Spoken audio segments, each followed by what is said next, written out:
8वें अध्याय की वाचना चल रही है। बंध का विवेचन।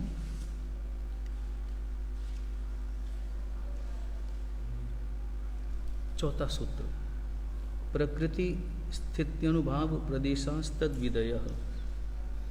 बंध के 4 भेद हैं, प्रकृति बंध, स्थिति बंध, अनुभाव बंध और प्रदेश बंध। बंध के 4 प्रकार हैं। बंध की व्याख्या तो समझ में आई गई। सकषाय होने के कारण, कषाय के कारण जीव कार्बन वर्गणा के उद्गलों को जो ग्रहण करता है वही बंध है। पहला है प्रकृति बंध। प्रकृति शब्द का अर्थ होता है स्वभाव। जो अणु कार्बन वर्गणा के पुद्गल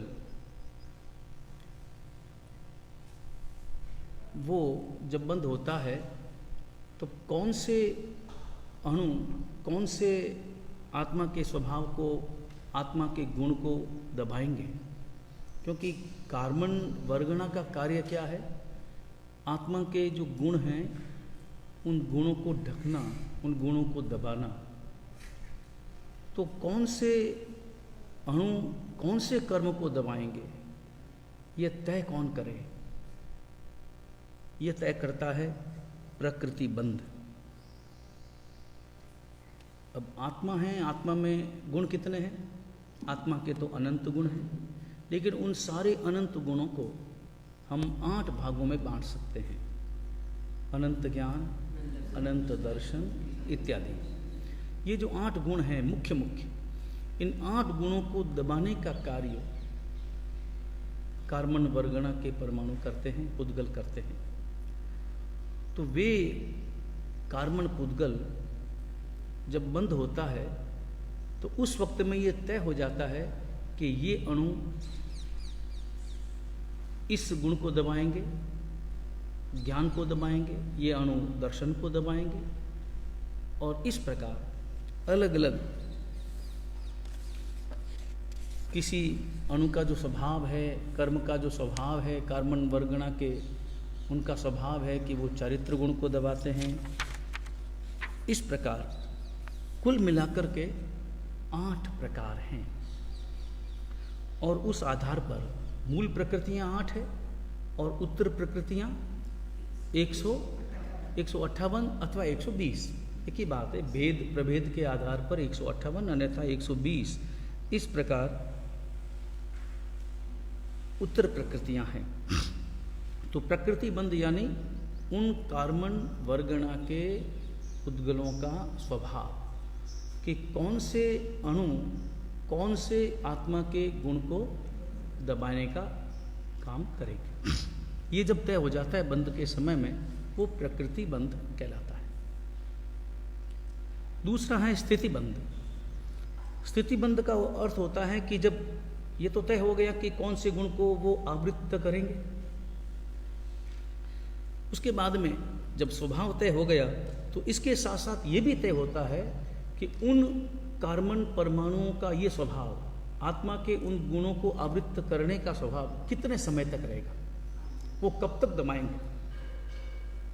ये जो काल जो तय होता है वो बंध के समय स्वभाव और उसके बाद में स्थिति, स्थिति यानी काल, मर्यादा, कि कितने समय तक वे आत्मा को उस गुण को दबाने का प्रयास जो है वो लगातार करेंगे। ये स्थिति बंध है, काल का निर्णय। अब स्थिति जो है वो 2 प्रकार की हो गई, एक उत्कृष्ट है और एक जघन्य है। उत्कृष्ट का अर्थ होता है ज़्यादा से ज़्यादा, उससे ज़्यादा नहीं, और जघन्य का अर्थ होता है कम से कम, उससे कम नहीं। उसके बाद में अब ये जो उत्कृष्ट स्थिति है और जघन्य स्थिति है, इसका वर्णन आगे की सूत्रों में प्राप्त होगा। तीसरा है रसबंध। अब रसबंध का अर्थ ये होता है कि स्वभाव समझ में आ गया, काल मर्यादा भी समझ में आ गई, लेकिन जो स्वभाव है वो हर एक का एक जैसा नहीं होता, कम ज़्यादा भी हो सकता है। कि जैसे मान लो कोई नशीला पदार्थ है, अब वो नशीला पदार्थ अलग अलग प्रकार का होता है। शराब जैसे मान लो कितनी प्रकार की हो सकती है, लेकिन हर शराब का स्वभाव तो यही है, मादकता देना। लेकिन मादकता कितनी देना, वो हर शराब का जो स्वभाव है वो अलग अलग है।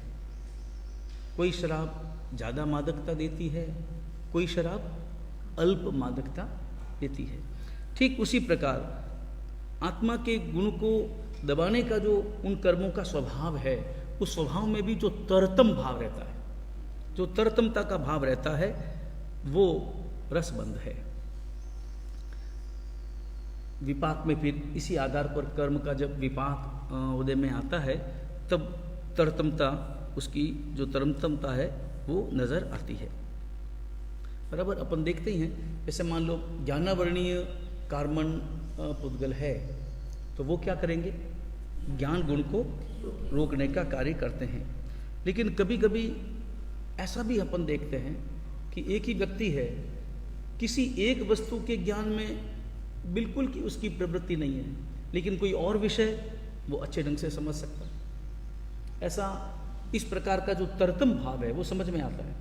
कई छात्रों को हिंदी है, संस्कृत है वो अच्छी लगती है, या भूगोल अच्छा लगता है, गणित अच्छी नहीं लगती। और कई छात्रों को गणित आसानी से समझ में आ जाती है, लेकिन दूसरे विषय आसानी से समझ में नहीं आते। किसी को इतिहास स्मरण में रखने में बहुत आसानी होती है, लेकिन अन्य विषय उनके दिमाग में नहीं रहते। तो ये तरतम भाव, ये तरतम भाव किस वजह से है? ये तरतम भाव रसबंध की अपेक्षा से है। बराबर। इस वैसे रसबंध के चार भेद हैं। रसबंध के चार भेद हैं, जिसे अपने चालू भाषा में, यानी चालू जो ग्रंथों की भाषा चलती है, गुजराती में चलती है, उसमें 1 ठाणियाँ, 2 ठाणियाँ, 3 ठाणियाँ और 4 ठाणियाँ रस बोलते हैं। 1 स्थानिक रस, 2 स्थानिक रस, 3 स्थानिक रस और 4 स्थानिक रस। इसका अर्थ क्या हुआ कि जैसे समझो कि एक ये गन्ने का रस है और एक नीम का रस है, दोनों अलग अलग रस है, वो 1 स्थानिक रस है। अब इसे उबाला गया, उबाल करके इसमें से पानी अलग हो गया और कम हो गया, तो गन्ने के रस की मिठास बढ़ गई और नीम के रस की कड़वास उसकी भी बढ़ गई। दोनों की कड़वाहट जो है वो लगातार बढ़ गई।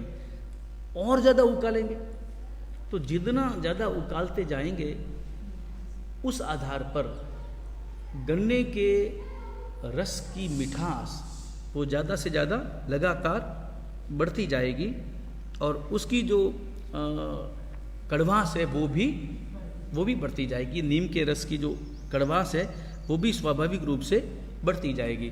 तो पहले 1 रस 1 स्थानिक, फिर उसे उबाला 2 स्थानिक, 3 स्थानिक, ऐसे ही चतुर्स्थानिक यानी 4 स्थानिक, चतुर्स्थानिक रस।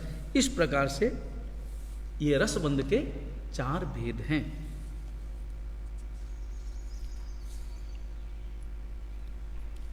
बराबर। अब इसको अपन देख भी सकते हैं कि जैसे मान लो किसी व्यक्ति को अशाता वेदनीय कर्म का उदय है, तो किसी को पीड़ा ज़्यादा और किसी को पीड़ा कम का अनुभव होता है। वो सब रसबंध के कारण हैं। उदय किसका है? अशाता वेदनीय का है। तो प्रकृति बंध में अशाता वेदनीय कर्म है। स्थिति बंध यानी जितने समय तक रहेगा वो बराबर है, लेकिन रसबंध की अपेक्षा से उसका तरतम भाव, कम अथवा ज़्यादा अनुभव, वो रसबंध है। उसके बाद में प्रदेश बंध है। प्रदेश बंध की परिभाषा क्या है कि जब आत्मा के साथ में इन प्रकृतियों का जब बंध होता है तो अलग अलग प्रकार की जो 8 कर्मों की अलग अलग प्रकृतियां हैं, उसमें सबसे कम कार्बन वर्गणा के जो पुद्गल हैं वो आत्मा के साथ बंधते हैं। सबसे कम कौन से कर्म के बंधते हैं? सबसे कम आयुष्य कर्म के, सबसे कम आयुष्य कर्म के। और फिर बाद में उससे विशेषाधिक जो कार्बन परमाणु हैं वो फिर ज्ञानावर्णीय हैं, दर्शनावर्णीय हैं और अंतराय। सबसे ज़्यादा, उससे भी ज़्यादा कार्बन परमाणु मोहनीय कर्म,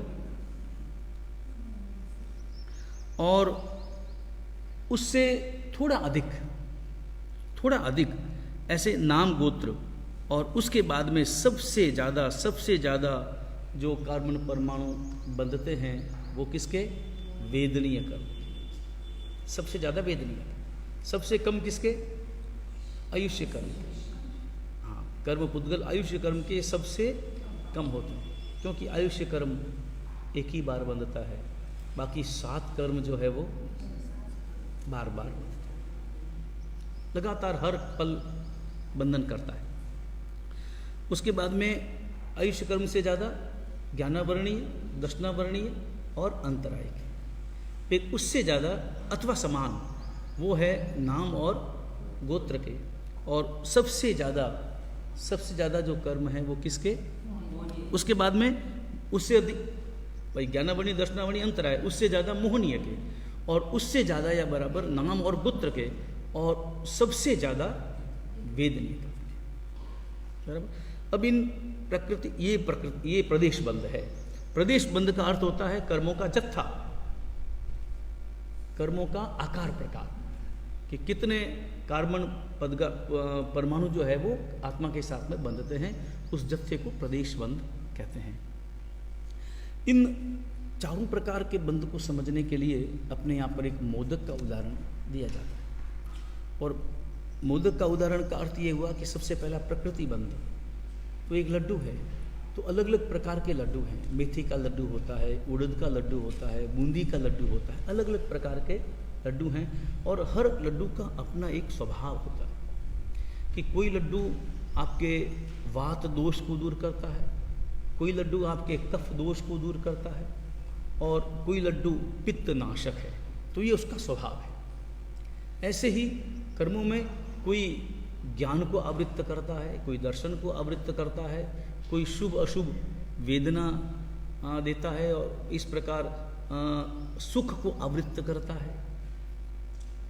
बराबर। अलग अलग कर्मों का अलग अलग स्वभाव। उसके बाद में है दूसरा है प्रकृति बंध, उसके बाद में स्थिति बंध।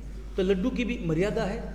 कोई लड्डू ऐसा है जो महीने भर चलता है, खराब नहीं होता, और कोई लड्डू 2 महीने चल जाता है, और कोई लड्डू 10 दिन के बाद ही खराब हो जाता है। तो ये स्थिति बंध है।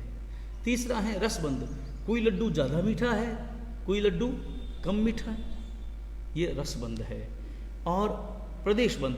कोई लड्डू आधा किलो का है, कोई लड्डू 1 किलो का है, कोई लड्डू 1.25 किलो का है, ये प्रदेश बंध। तो ये 4 प्रकार के जो बंध हैं वो समझ में आ गए। प्रकृति बंध, स्थिति बंध, अनुभाव यानी रस बंध, अनुभाग यानी रस बंध, और उसके बाद में चौथा है प्रदेश बंध। उसके बाद में अगला सूत्र लेते हैं।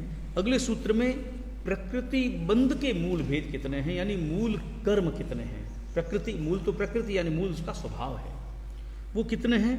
तो यहाँ पर बताते हैं कि वो 8 प्रकार के हैं। सूत्र है आद्यो ज्ञान दर्शना वर्ण वेदनीय मोहनीयायुष्क नाम गोत्रांतराया। आद्य शब्द का प्रयोग किया है। आद्य यानी पिछले सूत्र में जो 4 प्रकार के बंध बताए, प्रकृति बंध, स्थिति बंध, अनुभाव बंध और प्रदेश बंध, इनमें आद्य यानी पहला, सबसे पहला आदि का वो है प्रकृति बंध। तो प्रकृति बंध जो है वो कितने प्रकार का है, तो प्रकृति बंध 8 प्रकार का है। क्योंकि कर्म तो कर्म है, ये ज्ञानावर्णीय कर्म है, ये दर्शनावर्णीय कर्म है। ये कैसे पता चला? ये उनके स्वभाव से पता चला कि जो कर्म ज्ञान को रोकते हैं वो कर्म ज्ञानावर्णीय है, तो ये प्रकृति बंध है। तो ये प्रकृति बंध के ही 8 भेद हैं। ज्ञानावर्णीय, दर्शनावर्णीय, वेदनीय, मोहनीय, आयुष्य, नाम, गोत्र और अंतराय। इस प्रकार ये 8 कर्म हैं। 8 प्रकृति बंध के 8 भेद हैं। अब इनका अर्थ जो है वो स्पष्ट है कि जो ज्ञान गुण को रोकता है वो ज्ञानावरणीय, जो कर्म अणु, जो कर्माणु जो आत्मा के दर्शन गुण को रोकता है वो दर्शनावरणीय कर्म, और जो कर्म आत्मा के अव्यवहार अनंत सुख को जो रोकने का कार्य करता है वो वेदनीय कर्म है, वो वेदनीय कर्म। और इसी के साथ साथ आत्मा के मूल स्वभाव की जो रमणता है, अपने मूल स्वरूप में जो रमणता है, चारित्र की जो रमणता है, तो मूल स्वभाव रूप रमणता रूप जो चारित्र है उसे रोकने का कार्य जो करता है वो मोहनीय कर्म है। और अक्षय स्थिति को, आत्मा की अक्षय स्थिति को रोकने का जो कार्य करता है वो आयुष्य कर्म है, जो आत्मा की अक्षय स्थिति को रोकता है और जन्म मरण कराता है, वो कौन? आयुष्य कर्म है। इसके साथ साथ इसके बाद में जो आत्मा के अरूपित्व गुण को रोकता है और अरूपित्व गुण को रोककर मनुष्य, तिर्यंच, देव, नारक इत्यादि पर्यायों में घुमाता है, उसका नाम नाम कर्म है। और उसके बाद में आत्मा के जो अगुरु लघु गुण हैं, उस अगुरु लघु गुण को रोक करके और कभी उच्च कुल कभी नीच कुल इस प्रकार जो व्यवहार कराता है वो है गोत्र कर्म। और उसके बाद में आत्मा के अनंत वीर्य नामक गुण को रोकने का और दबाने का जो कार्य करते हैं वे कर्माणु, वे कार्मण, वर्गणा, उद्गल, वे अंतराय कर्म कहलाते हैं। बराबर? तो ये तो स्पष्टतः इसमें आत्मा के जो 8 गुण हैं उन 8 गुणों को अच्छी तरह से समझ लेना है, क्योंकि ये 8 गुण हमारी अपनी आत्मा के हैं। हमारी आत्मा में अनंत ज्ञान, अनंत दर्शन, अनंत सुख, अनंत चारित्र, अनंत सब कुछ अनंत, अक्षय स्थिति और अगुरु लघु, और इसके साथ साथ अगुरु लघु के साथ साथ अनंत वीर्य, ये सब हमारे भीतर में भरे पड़े हैं। अरूपित्व है, ये सारे वही आत्मा के गुण हैं, मगर इन गुणों को रोकने का कार्य ये 8 कर्म करते हैं। अब यहाँ पर उन 8 कर्मों की उत्तर प्रकृतियां बताते हैं। अगला सूत्र है पंच नव द्व्यष्टा विंशति चतुर्द्वि चत्वारिंशत् द्वि पंच भेदा यथाक्रमम। 8 कर्मों की उत्तर प्रकृतियां। ज्ञानावर्णीय कर्म की उत्तर प्रकृतियां 5 है, दर्शनावर्णीय की उत्तर प्रकृतियां 9 है, वेदनीय की उत्तर प्रकृति 2 है, मोहनीय के भेद 28 है, मोहनी के बाद में आयुष्य के भेद 4 हैं, और उसके बाद में नाम कर्म के भेद 42 हैं। उसके बाद में उनके भेद प्रभेद, यहाँ 42 भेदों का वर्णन है तत्वार्थ सूत्र में। उसके बाद में गोत्र के 2 भेद और उसके बाद अंतराय के 5 भेद हैं। इस प्रकार कुल मिलाकर 5 और 9 14, 2 16, 16 और 28 44 और 4 48, 48 और 42 90, 92 और 5 97, कुल मिलाकर 97 यानी 97 उसके ये भेद यहाँ पर बताए गए हैं। अब आगे बताते हैं कि ये भेद आपने संख्यात्मक तो बता दिए, लेकिन हकीकत में है ये कौन कौन से, इनके नाम भी तो बताइए कि वे भेद कौन से हैं। ज्ञानावर्णी के 5 भेद बताएं, वो 5 भेद कौन से हैं? तो अगला सूत्र बताते हैं मत्यादीनाम। मत्यादीनाम ये सूत्र हकीकत में 5 ज्ञान का जो स्वरूप है वह पहले अध्याय में विस्तार से आ गया है। इसलिए उन सभी ज्ञानों का उल्लेख यहाँ पर अलग रूप से नहीं करके आदि शब्द का प्रयोग करके किया है। मत्यादीनाम, वहीं से अध्याहार करके आप समझ लें कि मति, श्रुत, अवधि, मन, पर्यव और ज्ञान और केवल ज्ञान। मति ज्ञानावरण, उसके बाद में श्रुत ज्ञानावरणीय कर्म, अवधि ज्ञानावरणीय कर्म, मन पर्यव ज्ञानावरणीय कर्म और केवल ज्ञानावरणीय।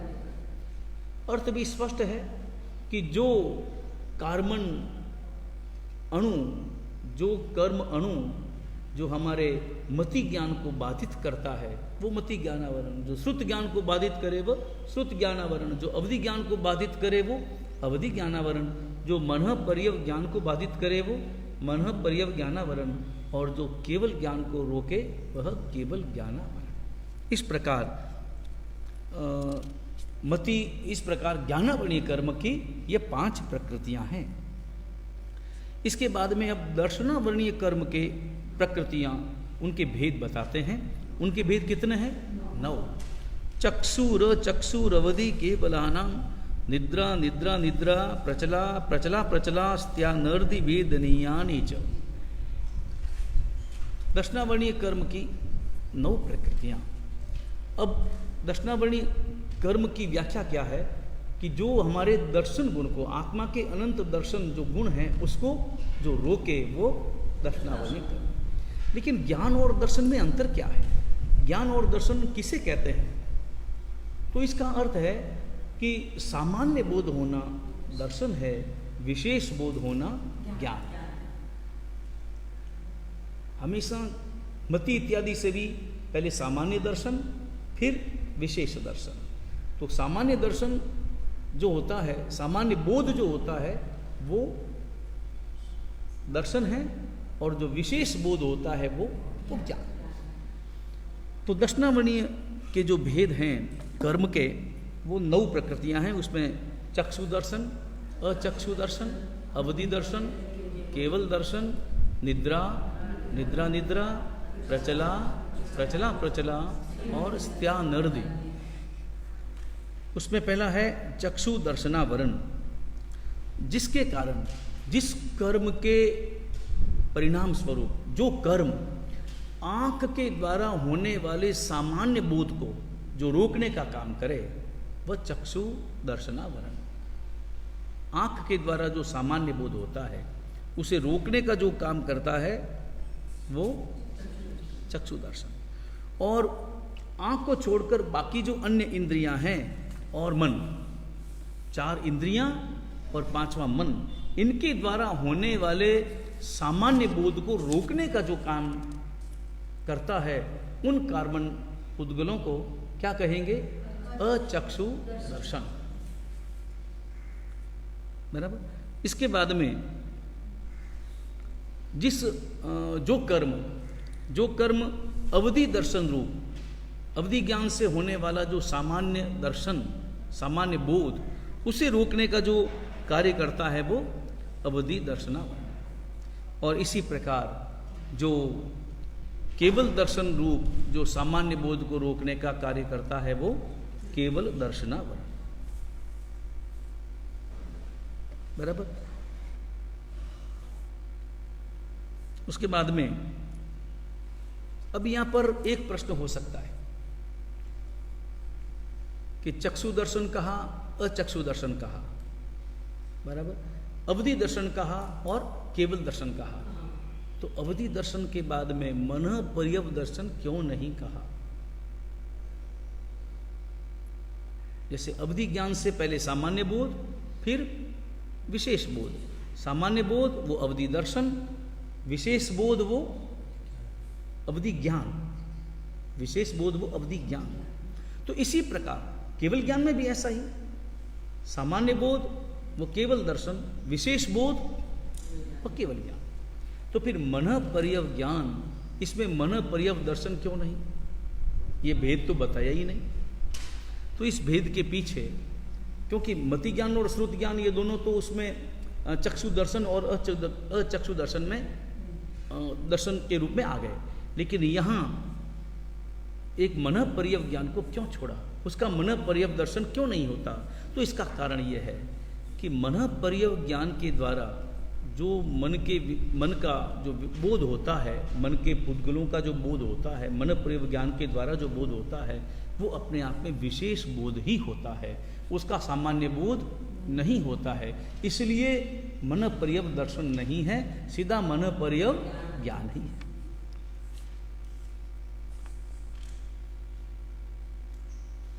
बराबर। इसी मति ज्ञान के जरूर ये चक्षु दर्शन और अचक्षु दर्शन आ गया, तो अभी एक फिर नया प्रश्न है कि भी श्रुत ज्ञान का भी इसी प्रकार क्यों नहीं दर्शन होना चाहिए, श्रुत दर्शन। जैसे मति दर्शन का चक्षु दर्शन और अचक्षु दर्शन में समावेश हो गया, क्योंकि मति ज्ञान जो होता है वो किन के द्वारा होता है? तदिंद्रिया निंद्रिय निमित्तम, ये आ ही गया, तदिंद्रिया निमिंद्रिय निमित्तम। तो श्रुत ज्ञान, तो यहाँ पर यह है कि श्रुत ज्ञान भी जो होता है ना, वो हमेशा विशेष ही होता है। सामान्य बोध होना मति ज्ञान है और विशेष बोध होना श्रुत ज्ञान है, यही मति श्रुत का विशेष अंतर है। तो श्रुत ज्ञान भी विशेष रूप ही है, क्योंकि श्रुत ज्ञान जब भी होगा वह हमेशा शब्द और अर्थ की विवेचना के साथ ही होगा, इसलिए विशेष बोध होने के कारण उसमें भी दर्शन नहीं लिया है, सामान्य दर्शन उसमें नहीं लिया है, वो ज्ञान ही है, यानी विशेष रूप ही है। तो ये चार भेद, दर्शनावरणीय कर्म की चार प्रकृतियां। उसके बाद में निद्रा। निद्रा का अर्थ ये होता है कि जो एकदम सुखपूर्वक, सोने के बाद में सुखपूर्वक सामान्य आवाज के द्वारा भी जो खुल जाए, ऐसी निद्रा निद्रा कहलाती है। ऐसी निद्रा जिस कर्म के उदय से आती है वो है निद्रा वेदनीय दर्शनावरण, क्योंकि निद्रा का अनुभव है ना, इसलिए वेदनीय, निद्रा वेदनीय दर्शनावरण। उसके बाद में ऐसी थोड़ी गाढ़ निद्रा, उठाने में थोड़ा झंझोड़ना पड़े, थोड़ा हिलाना पड़े, तब कहीं जाकर व्यक्ति उठे, उसे निद्रा निद्रा। और ऐसी जिस कर्म के उदय से ऐसी निद्रा आती है वो निद्रा निद्रा वेदनीय दर्शनावरण।